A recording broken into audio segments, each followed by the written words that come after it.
eh, mm, pues celebrando que tenemos aquí a un invitado muy especial, el actuario José Landaverde, que va a estar con nosotros en esta sesión de inicio de nuestro curso, en el cual, pues, como comentábamos el día de ayer, pues vamos a trabajar en un reto en el cual pues vamos a conocer un mercado que a lo mejor pues no estamos muy familiarizados con su terminología. Vamos a analizar un mercado diferente, que tiene pues palabras distintas y que tenemos que empezar pues a familiarizarnos un poco con él. ¿Y quién mejor que José para pues introducirnos a este mundo de los seguros, que él conoce muy bien? Y bueno, recuerden que deben de tener encendidas sus cámaras, por favor, para tomar la sesión. Ya empecé a grabarla. Y bueno, voy a iniciar pues dándole la bienvenida a José y presentándoselos un poquito acerca de lo que es su trayectoria. El actuario Francisco Landaverde Flores es director general adjunto de desarrollo de estrategia de segmento y producto de Grupo Financiero Banorte. ¿Okay? En este momento es licenciado en actuaría, egresado de la Universidad Nacional Autónoma de México y cuenta con una maestría en finanzas por el Instituto Tecnológico Autónomo de México, el ITAM, así como un diplomado en estadística aplicada y derivados. Okay. Forma parte del Grupo Financiero Banorte desde diciembre del 2007 y actualmente se desempeña como director general adjunto de desarrollo de estrategia de segmento y producto del Grupo Financiero. Sin embargo, él tiene una amplia trayectoria profesional. He sido director general adjunto de desarrollo de estrategia de segmento y producto, ese es su puesto actual, pero también ha sido director general de seguros en Seguros Banorte, director general de pensiones en Pensiones Banorte, director de finanzas en Seguros Pensiones de Afore Banorte, director de planeación financiera y administración de riesgos para Grupo Nacional Provincial y evaluaciones actuariales de reserva para Hewitt Associates. Entonces, tiene una amplia trayectoria dentro de lo que es este mercado en particular. Y bueno, pues agradecemos su presencia a las 7 de la mañana para darnos esta plática de inicio. Entonces, José, pues te presento al grupo y son todos tuyos. Muchísimas gracias por la introducción, la invitación. Yo feliz, la verdad, de estar aquí un ratito con ustedes y platicarles un poco de este mundo de los seguros. Entiendo que parte de su proyecto en esta materia en particular tiene que ver con el riesgo moral y la selección adversa. Me parece que son temas que embonan perfectamente en el mundo de los seguros. Entonces trataré de platicarles desde la perspectiva de seguros cómo funciona, los principales conceptos y, por supuesto, profundizar en las dudas que ustedes tengan, o quieran conocer y espero se las pueda contestar. Con mucho gusto. Traigo una presentación que, si están de acuerdo, la proyecto y sobre ella les iré platicando algunos conceptos.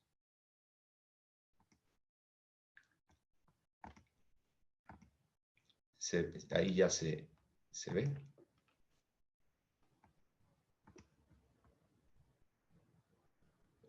¿Sí se Ahora ve la sí ya, presentación? Sí. sí. Perfecto. Bueno, antes de entrar directamente al mundo de los seguros, los quiero invitar a tener una pequeña reflexión respecto de un concepto que no tiene nada que ver aparentemente, ¿no? Que es el concepto de viajar en el tiempo. Simplemente quiero que lo reflexionen por un segundo. Este concepto, género literario, ciencia ficción, que se ha utilizado por muchísimos escritores en muchos géneros, no solamente en la ciencia ficción, nos hace reflexionar, y yo lo que quiero invitarlos es a reflexionar. ¿Qué pasaría si fuera posible viajar en el tiempo?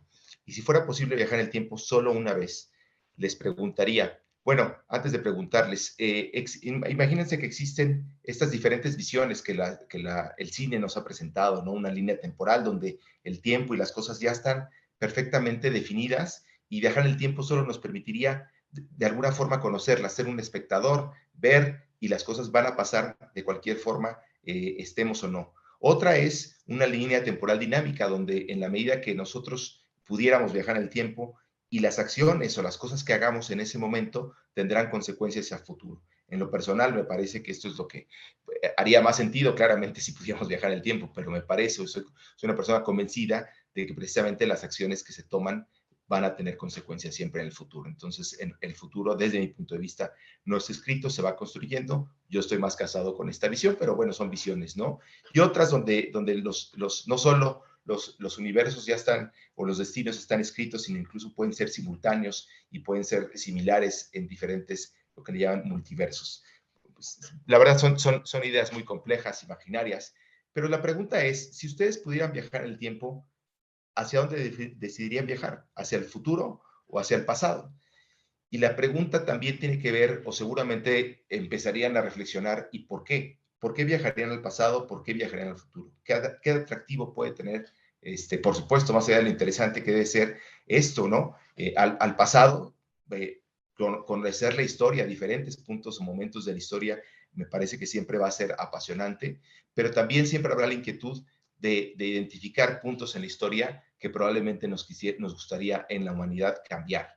Y al futuro, bueno, un futuro incierto, un futuro que podemos medio intuir, imaginar, pensar cómo puede ser, pero conocerlo nos daría mucho más certeza y por lo tanto entonces actuar en el presente para prever cómo deberíamos estar en el futuro.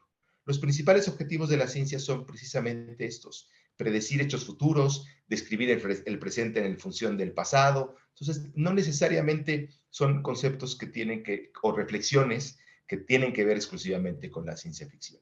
Si nosotros dejamos de pensar un poquito en el futuro y en el pasado como algo ajeno a nosotros, si lo pensamos en nuestra propia persona, todos nosotros estamos expuestos o vamos a vivir lo que le llamamos un ciclo de vida.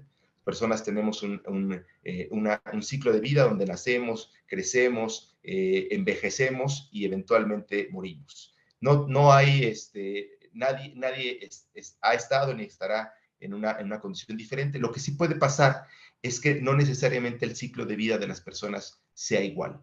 Y a pesar de que tengamos mucha información, mucha evidencia estadística, que tengamos muy buena información para poder pronosticar de forma razonable cuál es la esperanza de vida de las personas, eso aún nos deja con un grado de incertidumbre altísimo. Hoy la esperanza de vida para las personas en México al nacer es de 93 años para los hombres, de 96 para las mujeres. La estadística que arroja esa esperanza de vida es muy significativa. La confiabilidad de la estimación es muy alta. Sin embargo, el que exista un poco de grado o que exista un grado de error cuando se trata de nuestras propias personas o cuando se trata de tomar decisiones sobre este ciclo de vida, van a ver que no es un tema menor, que los grados de error aquí tienen un alto impacto. Si nosotros tenemos que tomar una decisión en nuestro ciclo de vida personal que tiene que ver con el ahorro, es decir, ¿qué va a pasar cuando nosotros o cuánto tenemos que ahorrar para poder hacer frente a nuestra jubilación?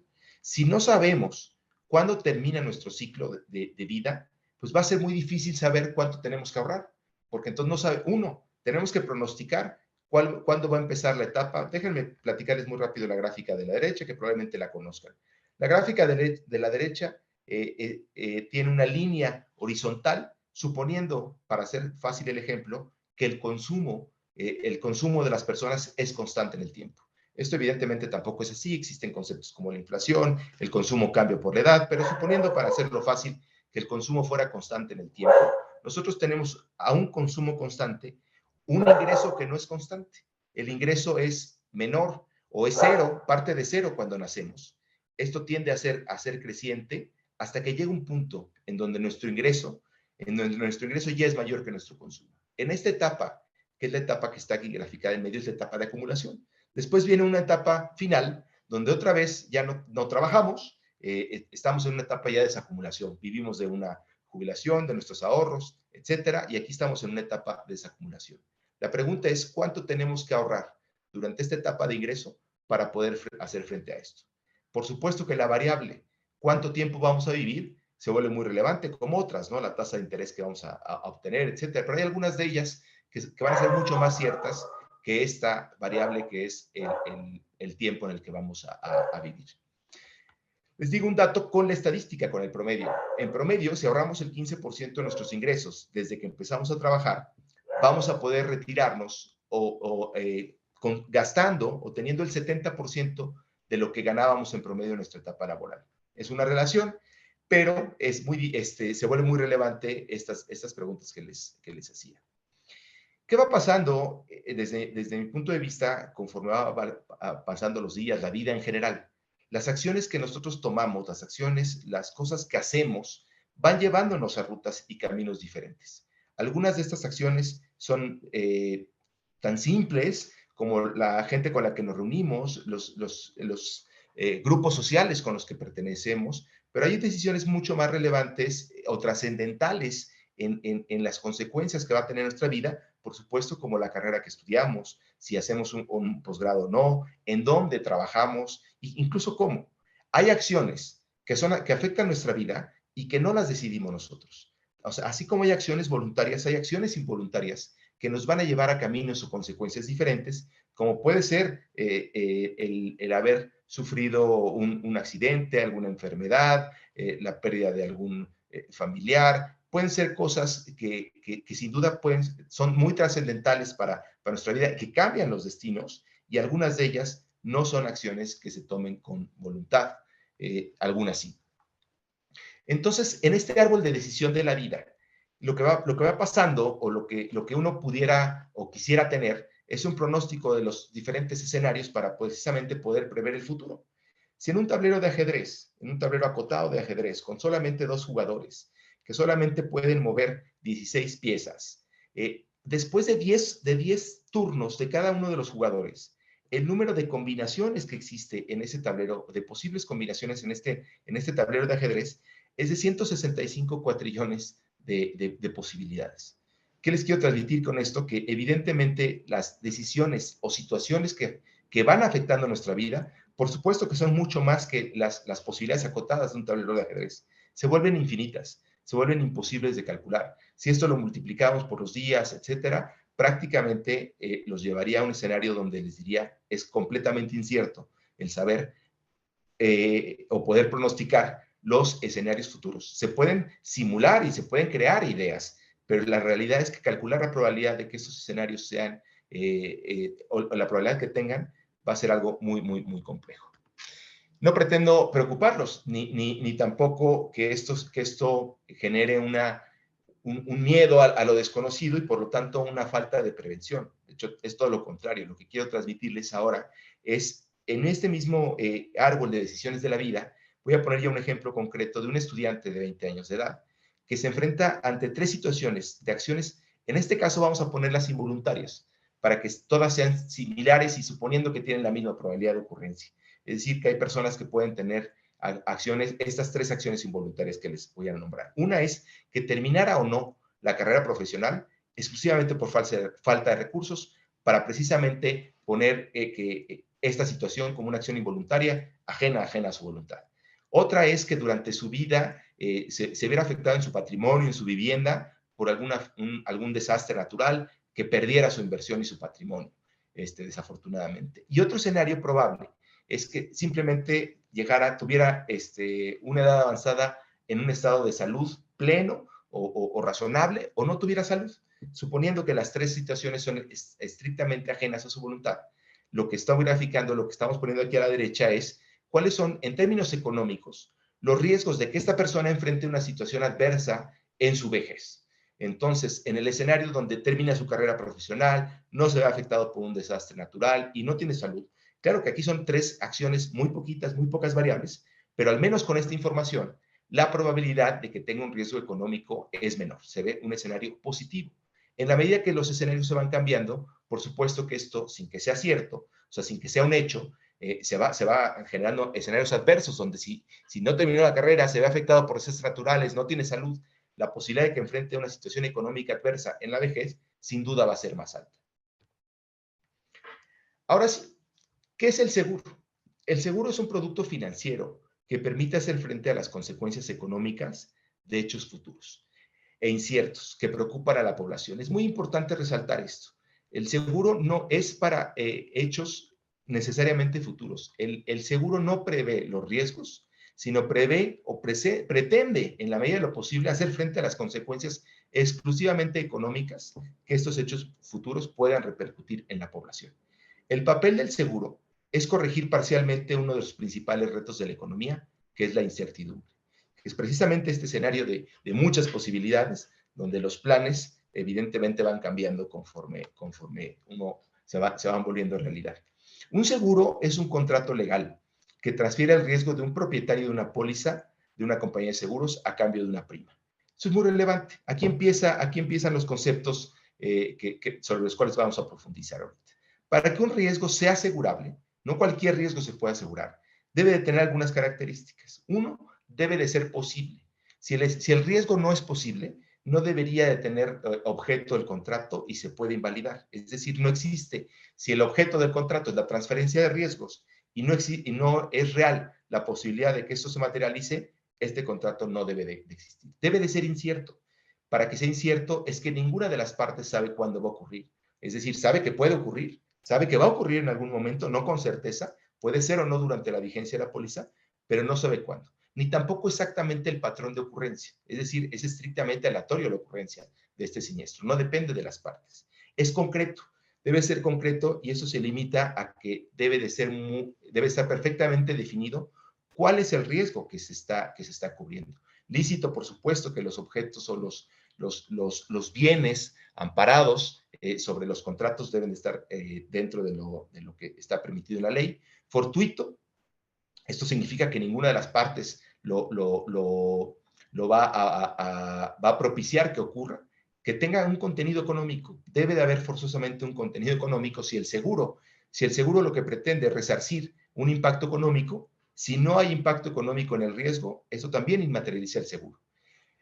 Y idealmente, pero no necesariamente, se busca que el riesgo sea homogéneo. Y digo idealmente porque en la medida que existan más riesgos similares, los riesgos se perfeccionan y también en la medida que sean dispersos y no estén concentrados, este producto se perfecciona. Voy a profundizar también sobre ello más adelante. El contrato del seguro puede tener por objeto toda clase de riesgos, siempre y cuando sean asegurables, que son las definiciones que les comentaba antes. Otra cosa que es muy relevante en un contrato de seguro, debe de existir lo que se denomina interés asegurable por el contratante. Es decir, vamos a entrar aquí un ejemplo concreto. El coche, el auto de mi vecino tiene riesgos asegurables como tal, sí. La probabilidad de que se lo roben existe, sin duda, es incierto, probablemente sí. Entonces, el coche de mi vecino, sin duda, es un riesgo asegurable. Lo que no podría pasar es que yo lo asegure. Es decir, porque para mí, la afectación que puede tener él en sentidos económicos, para mí no tiene interés asegurable. Es decir, que si yo aseguro un bien que no me genera impacto económico en mi persona, ese contrato también se invalida. Esto es muy relevante. ¿Por qué? Porque el seguro no es un instrumento que pretende de alguna forma, déjenme ponerlo en términos muy simples, apostar sobre bienes que no tienen una afectación directa. Es un instrumento financiero que pretende exclusivamente resarcir a las personas o a las empresas, a los gobiernos en algunos casos, sobre los daños que pueden haber ocurrido. No se pueden tomar de ninguna forma como un contrato que pretende especular o generar algún tipo de apuesta. Por favor, si en el Inter tienen alguna duda, me pueden interrumpir. Yo no los veo porque estoy viendo la presentación, pero voy a continuar. Bueno, es muy importante, entendiendo que existen riesgos y que la economía tiene precisamente incertidumbre, y que lo ideal pues sería siempre tener conciencia de los riesgos y todos aquellos riesgos que se puedan evitar, eso es lo que tenemos que hacer. O sea, todos los riesgos debemos tener conciencia y debemos ser buenos administradores para evitarlo. Tenemos que identificar sus causas, implementar medidas preventivas y en la medida posible evitarlos, cancelarlos, minimizarlos. Sin embargo, debemos de reconocer que algunos riesgos precisamente son muy difíciles de prevenir, que por más que ya tomemos todas las medidas preventivas, hay un riesgo residual y hay un riesgo que ya sabemos que no se puede mitigar, que tiene probabilidad de ocurrencia y que los efectos negativos que estos puedan tener en el futuro son reales. Es precisamente aquí donde entonces ya las medidas preventivas ya no son suficientes. Entran las medidas de mitigación, es decir, los riesgos o los previenes o los mitigas. Y mitigarlo significa tomar acciones en contra de las consecuencias que pueden tener la materialización de estos riesgos. Es ahí precisamente donde entra el seguro. Entonces, como tal, no es un seguro de prevención, no es una medida de prevención, es una medida de mitigación de consecuencias económicas. Me regreso al ejemplo que les planteaba, el mismo estudiante de 20 años de edad con esta situación que ya les había platicado. Lo que les quiero transmitir aquí es que la contención de los impactos económicos para esta persona en la vejez, en todos los escenarios, pueden estar contenidos sus consecuencias económicas por la existencia de algún seguro que hubiera tenido esta persona en su vida. Esto precisamente lo que pretende es ejemplificarles cómo las cosas van a pasar. O sea, las cosas no van a dejar de pasar por la existencia de los seguros, pero lo que sí es que le va a dar certidumbre económica o continuidad económica al bienestar de las personas y de las familias la existencia del seguro. Existen diferentes tipos de seguros, se pueden clasificar esencialmente por los seguros de personas y bienes, donde hablamos en el seguros de personas, de seguros de mortalidad, incapacidad, desempleo, de sobrevivencia, todo tipo de accidentes, enfermedades, en general, ¿no? Los seguros de bienes, como bien su nombre, tiene que ver esencialmente con los patrimonios, lo que son el hogar, el negocio, el auto, los equipos electrónicos, que cada vez son una parte más relevante de nuestro patrimonio, los valores que alcanzan ya los equipos electrónicos son muy relevantes, pero también el contenido de esos equipos electrónicos. O sea, ya no solo es cuánto vale mi equipo celular, sino todo lo que puedo perder en el caso de que sea robada mi identidad, de mi identidad o mi contenido del equipo celular. Por lo tanto, el fraude cibernético también es un riesgo que afecta a nuestro patrimonio de forma muy relevante y también se puede cubrir el robo de mercancías. La responsabilidad civil es otro de los seguros también muy relevantes, donde, bueno, nosotros somos responsables de los daños involuntarios que provoquemos hacia las personas y hacia sus bienes, y el seguro de responsabilidad civil, entendiendo con las características que ya les decía, que claramente son daños involuntarios, que son accidentes. El seguro de responsabilidad cubre también los daños que nosotros podamos provocar sobre terceros. ¿Cuáles son los principales elementos del contrato? Y esto es muy, muy importante tenerlo claro. Ustedes saben que precisamente el riesgo moral se da en la medida que no existe claridad en los contratos. Es decir, cuando una de las dos partes no tiene claridad absoluta de lo que está afirmando en un contrato, existe el riesgo moral. Y esto se materializa en la medida que una vez que pasa, hablando específicamente de seguros, una vez que pasa, ocurre un siniestro, resulta que lo que las partes entendían por cobertura puede ser diferente. Por eso puede ocurrir mucho en seguros y les quiero presentar aquí los principales conceptos que es muy importante se revisen siempre en un contrato de seguro. Bueno, la entidad aseguradora es la compañía que a cambio del cobro de una prima va a hacer frente a algún riesgo en específico, que como ya lo decía antes, tiene que ser perfectamente definido.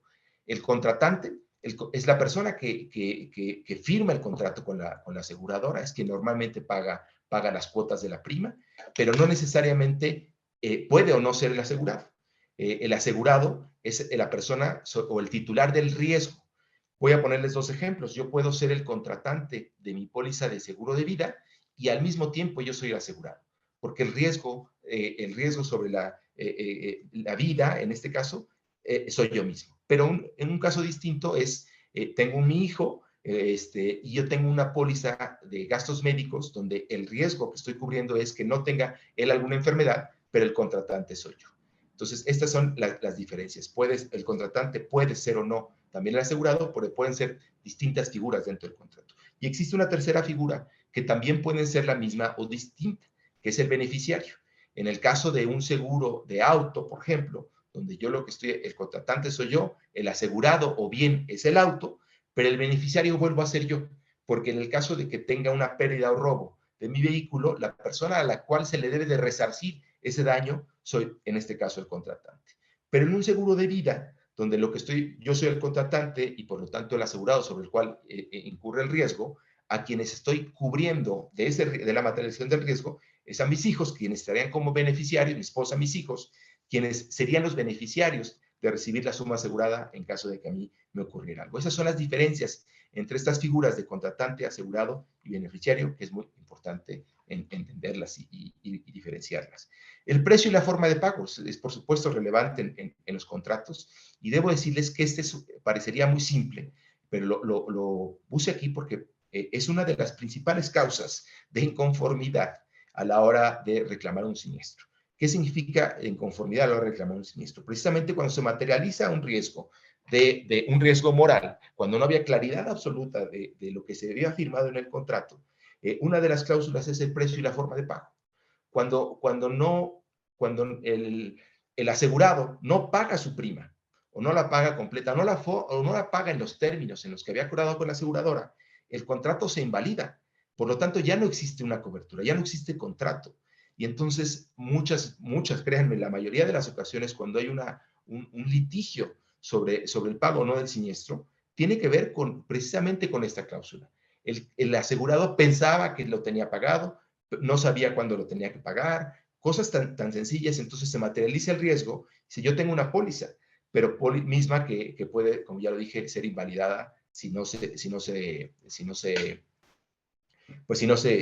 llevan a cabo los términos que ahí mismo se pactaron. Las coberturas y sumas aseguradas es otro de los puntos muy relevantes para evitar este tipo de riesgo. Debe de ser muy claro qué está cubriendo, cuáles son los riesgos, como lo decía, tienen que ser perfectamente definidos, y cuáles son los valores acordados sobre la prestación a indemnizar. No pueden ser cuestiones que no se definan previamente en los contratos, precisamente para que una vez que se materialice el riesgo, exista total claridad e igualdad en ambas partes en el pago y en la ejecución o en la implementación de esto. Las condiciones generales, particulares y especiales son las reglas que norman en lo general la operación del contrato. Aquí se establecen todos los derechos y obligaciones de ambas partes. Se llaman generales porque existen un grupo de condiciones que son de línea para todos los productos, pero pueden existir condiciones particulares y especiales por cada cliente. Es decir, voy a poner ejemplos muy sencillos. Un seguro de gastos médicos, como los riesgos que cubren los seguros, efectivamente son sobre riesgos que no han ocurrido.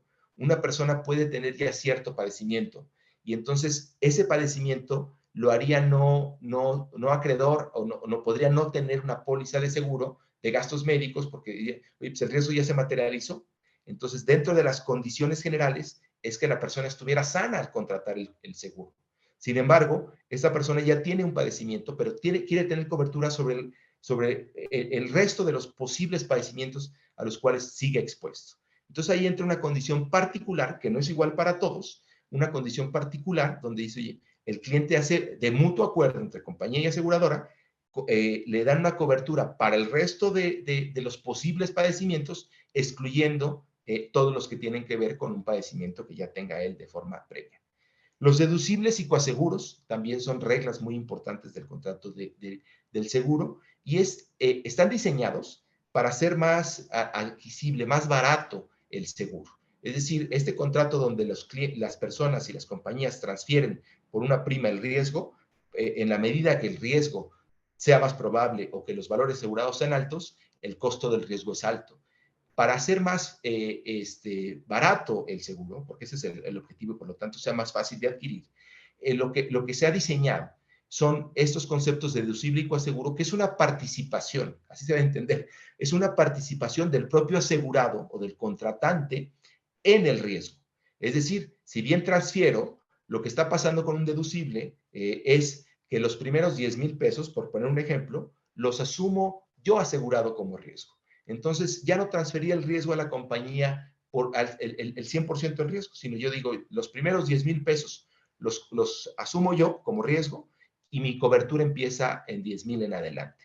Esto evidentemente reduce de forma muy importante los costos y cambiará el precio en la medida que este deducible sea más alto y bajo. Y los coaseguros es una cobertura también en donde participa el asegurado, pero aquí es en forma proporcional. Es decir, yo asumo que, por poner un ejemplo, que el 10% del daño que pueda yo tener en mi auto, en mi casa, en mi seguro de gastos médicos, lo paga el cliente, y entonces la aseguradora solo cubre el 90%. Los porcentajes pueden variar, existen topes, pero la idea de estos conceptos es precisamente cambiar la proporción entre cuánto del riesgo se cubre en la prima y cuánto se cubre posterior. Esto cambia la relación de precio. Pero también es una condición muy relevante a revisar en el contrato, porque en la medida que no exista claridad, va a existir y se va a materializar un riesgo moral a la hora del pago de un siniestro.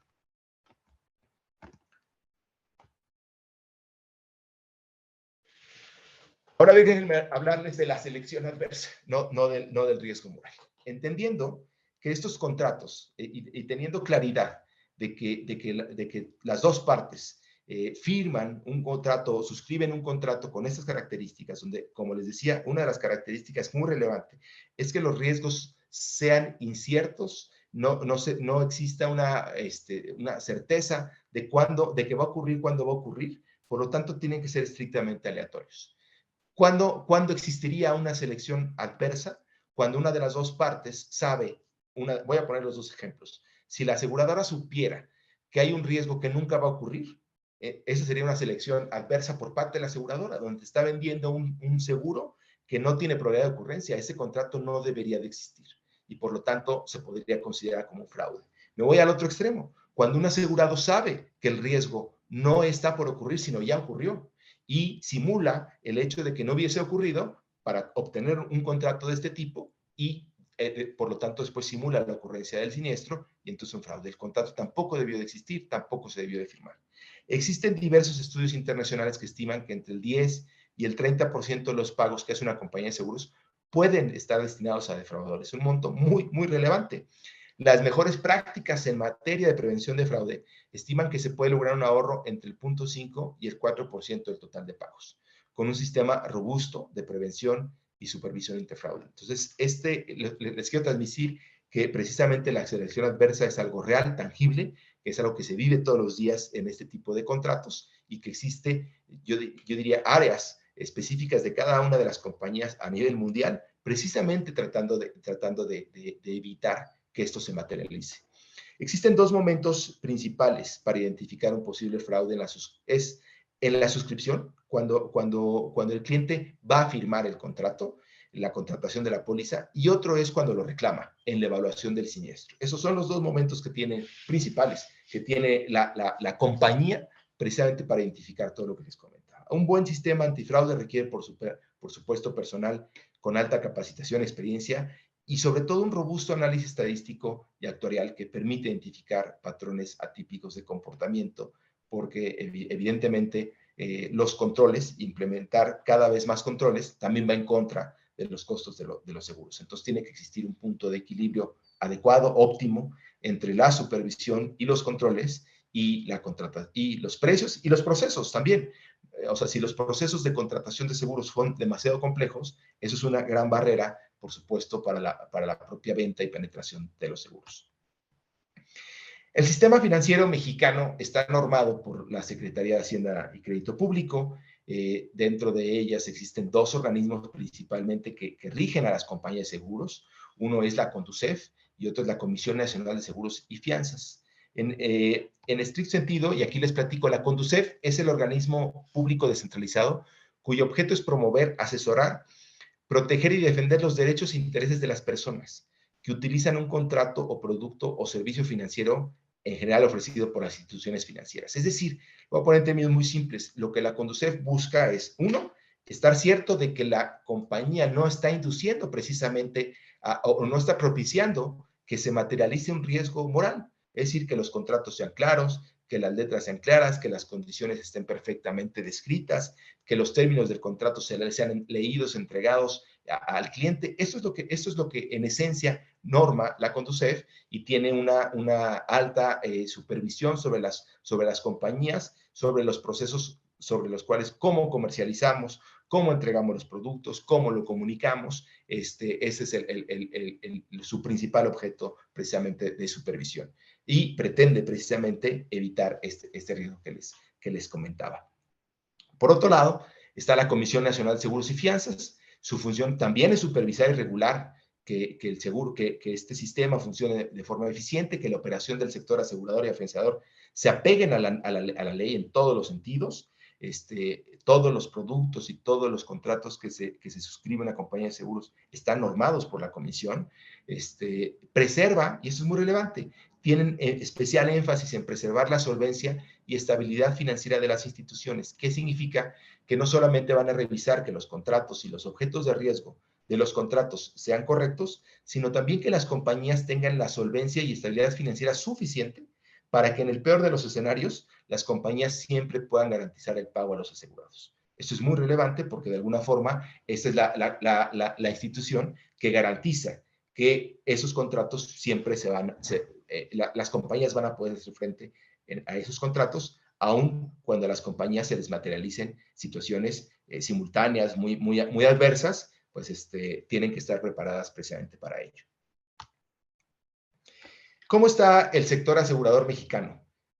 Actualmente existen 112 compañías de seguros, las primas analizadas, este dato es de hace un par de años, pero es de 300,000 millones de pesos. Estas primas representan el 2.38% del PIB. El promedio de la OECD es 7.24. Entonces aquí ya empezamos a ver un punto que resalta de forma, pues yo diría adversa, ¿no? Hay una enorme oportunidad todavía, una subpenetración en México del mercado de seguros, a pesar de ser un mercado con pues yo diría una gran diversidad de compañías. Las sumas aseguradas son de 84 billones de pesos. Y el índice de solvencia, que es precisamente lo que les decía, las compañías o la Comisión Nacional de Seguros y Fianzas rige cuánto es el capital mínimo que deben de tener las compañías para hacer frente, y ese se llama el índice de solvencia. Hoy el mercado tiene 3 veces ese índice de solvencia. Entonces, es un mercado muy solvente. ¿Cómo están los asegurados en México? Bueno, desde la lámina anterior podíamos ver que en promedio con el resto de los países nos vemos bajos como porcentaje del PIB. Y cuando empezamos a ver los diferentes productos o los diferentes principales coberturas, vemos que solo el 6.5% de las casas en México están aseguradas por decisión de su propietario. El 9% de las personas tienen un seguro de gastos médicos, el 18% un seguro de vida y el 27.6% un seguro de auto. Este es el seguro que más penetración tiene, pero aún así me parece que es bajísimo. Al año existen cerca de 120 y tantos mil heridos por accidentes automovilísticos, 16,000 fallecimientos, y esto causa simplemente en daños económicos un impacto del 1.7% del PIB. Esta es la segunda causa de empobrecimiento en México. Es decir, ¿qué pasa? Que en un porcentaje muy alto, en el complemento de esto, el 73%, 72.4% de los accidentes, las personas no tienen seguro, tienen que hacer frente a las consecuencias económicas, más allá de las que sufren sus personas, pero a las económicas de sus bolsillos, y una buena parte de la población no tiene los recursos para hacer frente a ellos y se quedan, pues, estas pérdidas económicas que se quedan de forma permanente. Esto no es ajeno a las empresas, somos un país de empresas PYME, el 18% de las empresas PYME tienen un seguro. Y de acuerdo a las estadísticas del INEGI, anualmente, cierran alrededor de 21%, 21 de cada 100 compañías pequeñas y medianas al año en México. Esto es un porcentaje pues yo le llamaría de fracaso muy alto. Es normal que exista un porcentaje de rotación, de pérdida, los negocios se intentan, algunos se materializan o no, el porcentaje es alto. Sin embargo, y vale la pena resaltar que entre las principales causas de ello se encuentra precisamente la ocurrencia de un siniestro. Y aquí es donde se materializa lo que les platicaba, o sea, los planes, uno puede tener un plan de negocio que sea realmente exitoso, pero es muy difícil que dentro de los planes estén contenidos los escenarios adversos. Es muy difícil poderlos incluir y por lo tanto, una vez que se materializa algún escenario adverso dentro de la empresa, también esto es normalmente la causa de quiebre de las empresas. Entonces, las razones por las que estas empresas no adquieren seguros obedecen a veces a la ausencia de oferta y también al desconocimiento de cómo funcionan los seguros. Sin duda, esto es una oportunidad, yo lo veo como una oportunidad. Solo traigo un poco, saben, hemos vivido la peor pandemia del mundo moderno. Esto en términos de catástrofes para la industria aseguradora ha representado para la industria, al menos en México, pero me parece que a nivel mundial no hay una gran diferencia, los impactos económicos, más allá de pues, todos los la enorme pérdidas que hemos tenido de personas, de familias por el COVID. En términos económicos, lo que se ha tenido que pagar por sumas aseguradas de vida y de gastos médicos ya es la catástrofe, visto así, como la catástrofe más importante de la industria del sector asegurador, con un costo a la fecha, que esto no ha terminado, de 3.089 millones de dólares. Supera prácticamente antes de esto, todas las catástrofes tenían que ver con los huracanes y sismos, donde México, bueno, pues saben que tenemos muchas, estamos muy expuestos precisamente a riesgos hidrometeorológicos y de terremoto, algunas heladas, etcétera, pero claramente el impacto ha sido muy fuerte y esto pues es muy lamentable, ¿no?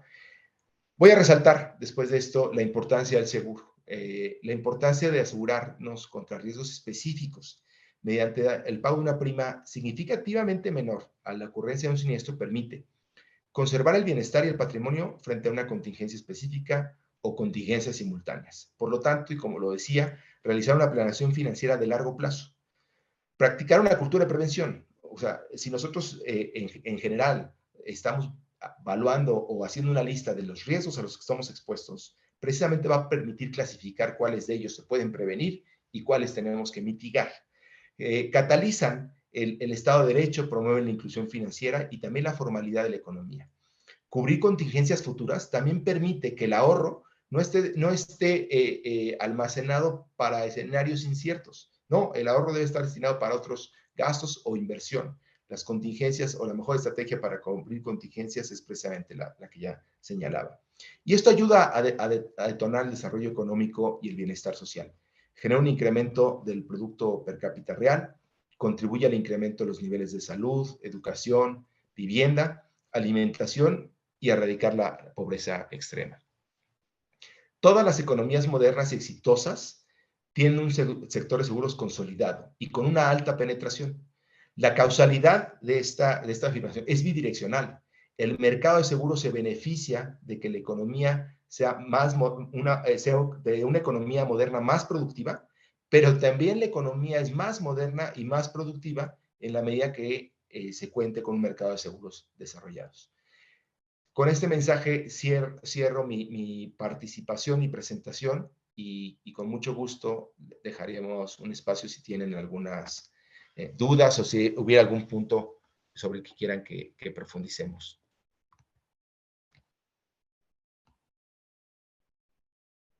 Pueden levantar su mano si tienen alguna duda. Acuérdense que van a hacer una actividad donde pues, les piden mucha información con relación a este mercado. Entonces, aprovechemos este momento para que pues todas las dudas que les hayan surgido pues las podamos resolver. Gina, adelante. Sí. Ay, perdón. Hola, buenos días. Muchas gracias por la plática, estuvo muy interesante.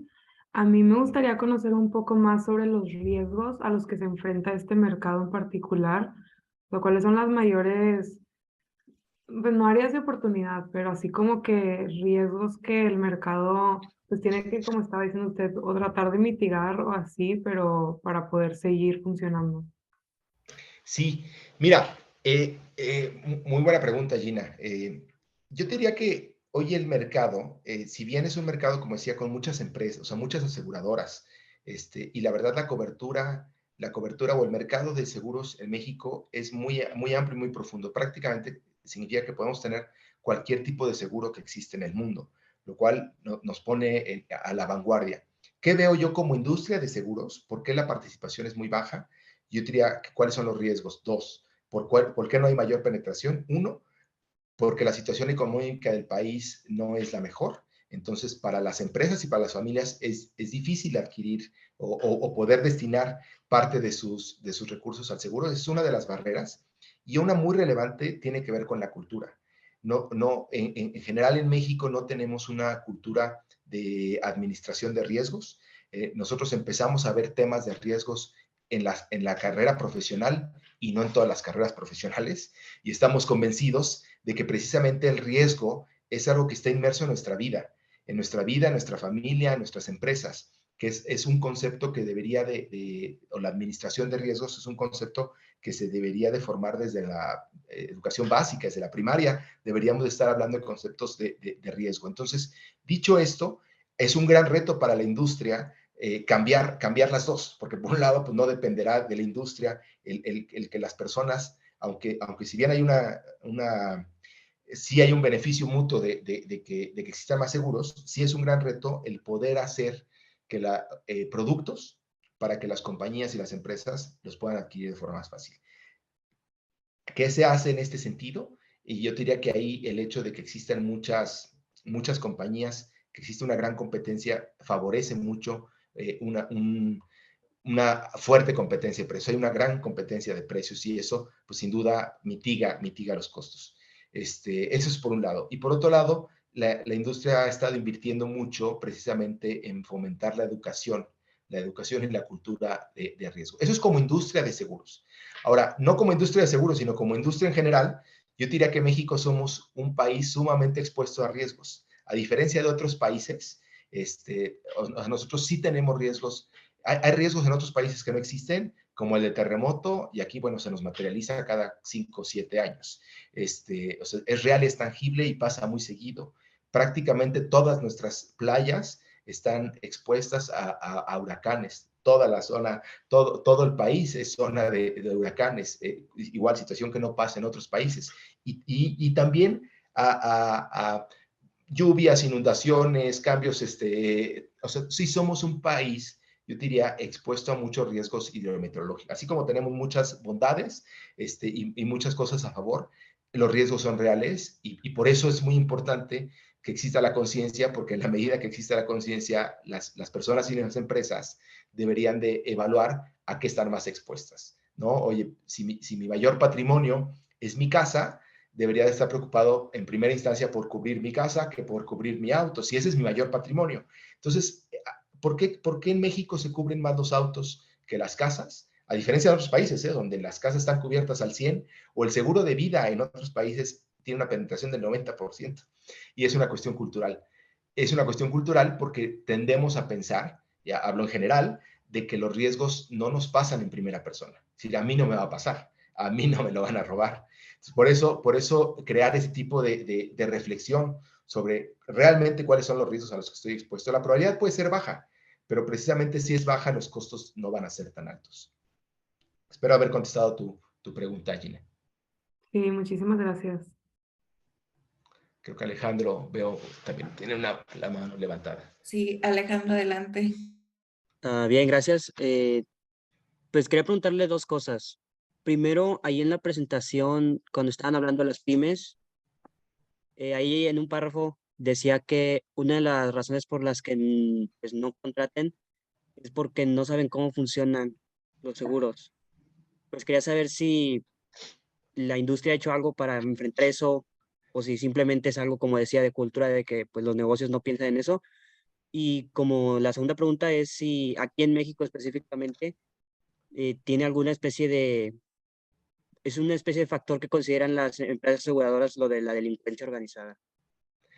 Sí, primero la primera pregunta, sí, se trabaja muchísimo en dos cosas, en tratar de capacitar directamente a los clientes y a los diferentes vendedores. La empresa la industria de seguros funciona mucho a través de agentes de seguros, que es una figura también normada por la regulación. Es decir, para ser un agente de seguros requiere de un proceso de certificación precisamente para evitar este tema del riesgo moral. Sí, por eso este tema del riesgo moral viene muy ad hoc con los seguros. ¿Cómo evitas un riesgo moral? Cuando las personas tienen claridad de lo que están firmando en el contrato. Entonces, la comisión y las compañías buscan que los vendedores tengan, o sea, si el vendedor no tiene absoluta claridad de los productos, va a ser muy difícil que se lo transmita a los clientes. ¿Qué hacen las compañías de seguros? Contestando tu pregunta, hacen fuertes campañas de capacitación y de promoción sobre precisamente las bondades, las coberturas, los riesgos, este tipo de material, ¿no? Donde ejemplificas y tratas de crear conciencia de que por muy pequeña que sea la empresa, bueno, cuando es pequeña la empresa, con mayor razón, los riesgos eres mucho más vulnerable a cualquier mínimo siniestro A veces tienes que asegurar la caja, ¿no? Tu caja, tu efectivo, porque a veces un negocio pequeño puede no necesitar un riesgo de robo, es suficiente para que pueda perder la continuidad del negocio. Entonces, ¿qué hacemos las compañías? Tratar de crear ese tipo de conciencia sobre las empresas, pero también ofrecerles algún mecanismo. Yo creo que hay muchísimo todavía que trabajar en ese sentido, Alejandro, porque los números hablan por sí solos, ¿no? O sea, claramente hay una enorme oportunidad ahí para trabajar. La segunda, efectivamente, la delincuencia organizada no como un factor específico, pero sí incide sin duda en la ocurrencia de siniestros. Yo diría que, por ejemplo, ¿dónde se ve la mayor afectación? Probablemente en el caso de robo de autos, es donde sí México puede o ha llegado a tener puntos donde la incidencia de robo de autos es alta, más que en otros países. Entonces, claramente tiene repercusiones en el precio. El riesgo es más alto y es real. En otros es el robo precisamente a negocios, a casas y negocios. El índice de robo en algunos momentos de la historia ha tenido incrementos bien importantes y esto sin duda repercute. No como un factor específico, pero sí es el origen de lo que causa un incremento en el riesgo y por lo tanto un mayor valor del riesgo. Sí. Gracias por responder. No, hombre, ¿de qué? Fernando tiene también una duda. Adelante, Fernando. Hola, sí, buenos días. Mi duda era por el evento de la pandemia del COVID-19, pues que vino siendo pues, el evento más costoso para las aseguradoras, pues más que nada afectado en los seguros pues, de gastos médicos y de vida. ¿Cuáles fueron algunas acciones que las aseguradoras tomaron para no quebrar, verdad? Sí, mira, vale la pena y por eso les quise poner esa lámina como una reflexión imagínate, ese es efectivamente el hecho que ha tenido mayor impacto en términos económicos. Y esto es porque pues, muchas familias perdimos a seres, a muchas familias, y esto pierde la continuidad. Déjame suponer una familia que pierde al papá o a la mamá y por lo tanto tenía un seguro y el objeto del seguro y la intención es que la suma asegurada cubra a los beneficiarios. En eso, en esencia, es lo que ha pasado o las personas que tuvieron alguna enfermedad estuvieron en el hospital. Sin embargo, en algunas láminas anteriores les mostraba que solamente el 18% de las personas tienen un seguro de vida y solamente el 9% de gastos médicos. Es decir, este impacto económico que está cuantificado porque tenían seguro fue muy alto para estas familias, pero tuvieron el seguro para hacer frente. Pero si vemos la realidad, es que es el menor, o sea, el porcentaje de la población que se resarció o que pudo hacer frente en lo económico a la pandemia es la minoría. Es decir, el impacto que tuvo el resto de la población es catastrófico. ¿Por qué? Porque no tuvieron forma de ser hecho. Ahora, contestando tu pregunta, entonces esto es un poco para reflexionar, que los riesgos son reales, son tangibles y los daños materiales son importantísimos, irreversibles. Hay poco que hacer ante una situación como esta. Bueno, ¿qué hacer para prevenirlo? Me refiero. ¿Qué hacer para evitar que las compañías pierdan? Nosotros como compañía de seguros, a su vez tenemos que comprar coberturas de nuestros riesgos. Es decir, nosotros aseguramos a las personas, pero nosotros establecemos límites de riesgo y compramos seguros. Se llama reaseguro y es un seguro de un seguro. Y es un seguro de un seguro. Y lo que nosotros hacemos como compañías es comprar coberturas para cuando los riesgos se materializan por arriba de algo inesperado. Déjame suponer, cuando hay un accidente de un avión, donde tú tienes asegurados a todas las personas, pues los daños son terribles. Un camión, una cuestión así. Entonces, existen coberturas para cuando los riesgos salen de lo normal. La comisión precisamente lo que regula es que ya hubieses previsto con compañía el tener ese tipo de coberturas. Puedes no tenerlas, pero entonces tienes que tener mucho capital para simular escenarios adversos. Normalmente la comisión nos pide que simulemos el peor escenario posible de los riesgos de nuestros clientes, bueno, que simulemos los escenarios y evaluemos el peor con un percentil del 99.7% de confiabilidad. Dice, ese es el peor escenario, demuéstrame que puede ser pagarle a todos los asegurados en ese escenario. Y eso es lo que la comisión supervisa, que las compañías tengan de capital o de coberturas. Y a la fecha, por eso no ha sido un problema en términos de que corra riesgo alguna compañía de seguros de quebrar por la pandemia. No. Muchas gracias. No, ¿de qué?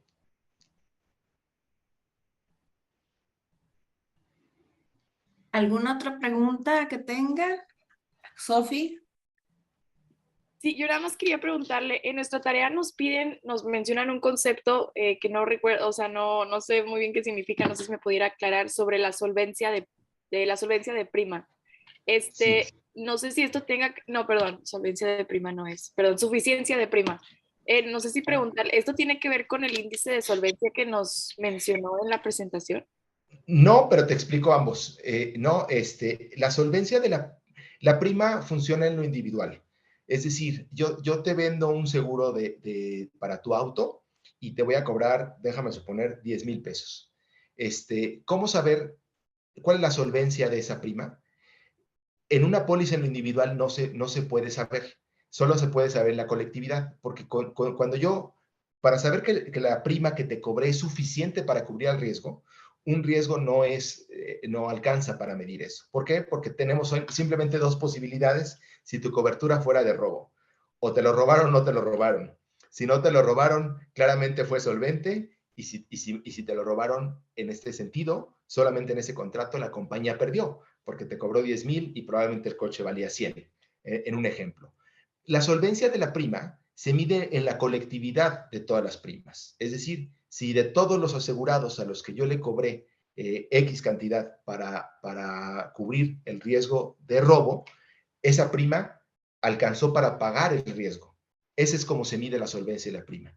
Existen muchos momentos donde las primas son insolventes, no crean que esto no pasa. Es decir, por ejemplo, y retomando el ejercicio que platicamos hace rato, los seguros de vida tuvieron un periodo de insolvencia sin duda. ¿Por qué? Porque se tarificaban o se estimaban con una probabilidad de muerte que no consideraba COVID.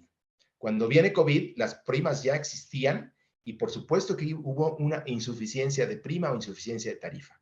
Entonces, eventualmente cambian las condiciones, o cambia el precio o se modera la mortalidad. Y entonces ya vuelves otra vez a un momento de suficiencia.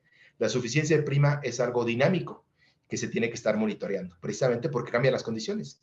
Misma situación, cambia el índice de robo, y entonces aunque la prima era suficiente en algún momento, si empiezan a robarse más coches, es insuficiente. Y así hay un ajuste dinámico sobre la prima para evaluar la suficiencia de prima. La suficiencia o la solvencia que comentaba hace rato es parecido el concepto, pero ahí lo que mide es la solvencia integral de la compañía. La solvencia es que la compañía precisamente pueda hacer frente a todos sus siniestros, ya mezclando todo lo que tiene. Entonces son similares, pero el concepto, uno es específicamente al riesgo que se está suscribiendo. Ya, muchas gracias. ¿No? ¿De qué? ¿Alguna otra pregunta? Aprovechen en este momento para, pues, de alguna manera resolver dudas. ¿No? José, como última pregunta, ¿alguna recomendación en términos de dónde pueden conseguir información con relación al mercado de seguros o cuáles son las principales tendencias que tú visualizas en este mercado, en qué se está trabajando para prevenir los fraudes? Y con eso, pues, terminaríamos agradeciéndote, pues, que nos hayas acompañado en esta sesión. No, me da mucho gusto acompañarlos. Espero que les sea de utilidad para su trabajo y espero también motivarlos para que algunos de ustedes se incorporen a este sector que la verdad es muy interesante y tiene amplias oportunidades. Bueno, primero, ¿dónde consultar información? Yo les recomendaría dos sitios en particular. Uno es el de la Comisión Nacional de Seguros y Fianzas. Tiene información estadística muy relevante respecto de esto, la solvencia de las compañías, los diferentes productos. Bueno, yo les voy a recomendar tres, perdón. La de la comisión, La de la Conducef también es una muy buena fuente para consultar información. Lo que se observa ahí es distinto. Ahí se muestra mucho, por ejemplo, si hay quejas sobre las compañías, cómo la están atendiendo, los tiempos de resolución. Está mucho más orientado precisamente a esta iteración entre el asegurado y las empresas. Me parece que ahí también pueden encontrar información muy relevante de cómo está la industria, los productos, hay comparativos de precios, etcétera, ahí. Y la otra es la de la página de la Asociación Mexicana de Instituciones de Seguros, AMIS.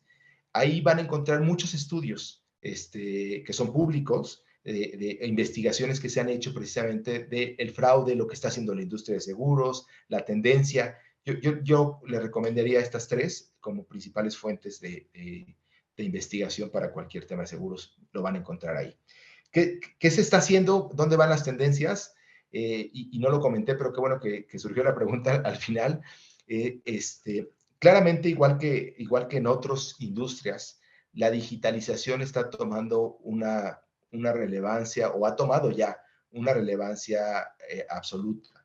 Ya hay muchos productos en el sector asegurador que son 100% digitales, hay otros que son híbridos, entre digitales y físicos. Es decir, existen productos digitales donde ya la contratación, el producto, el pago son 100% digitales. Y esto, y otros, como decía, híbridos. ¿Qué ha traído la digitalización a la industria aseguradora? Precisamente la oportunidad de poder tener mucho mayor información, la cantidad y la oportunidad de la información para efectos de prevenir fraude es oro molido. O sea, nosotros trabajamos, como les decía, observando patrones en general, patrones de comportamiento, y en la medida que tenemos mayor información sobre esto, la precisión para identificar un comportamiento atípico, una selección adversa, es mucho mayor. ¿Por qué? Porque a lo mejor lo podemos prever en el momento en el que el cliente lo intenta hacer, y antes lo podían identificar las compañías después de un proceso de investigación, probablemente 3 o 4 años después de que ya habían pagado el siniestro y se dieron cuenta que no procedía, ¿no? Entonces, la oportunidad en ese sentido y el tener cada vez más tecnología en los procesos de contratación, de reclamación del seguro y la iteración con los clientes, con medios digitales, está cambiando la industria de seguros también en ese sentido. Pues muchísimas gracias, José, por habernos acompañado. El día de hoy, pues, es nuestra última plática, ya este es el último grupo que inicia en todos los campus este bloque de decisiones estratégicas en mercados e instituciones, y como siempre, pues muchísimas gracias por darte tu tiempo y acompañarnos a dar esta plática de inicio en cada uno de los grupos que abrimos en Campus Monterrey, en todos los campus. Entonces, muchísimas gracias, José. Y bueno,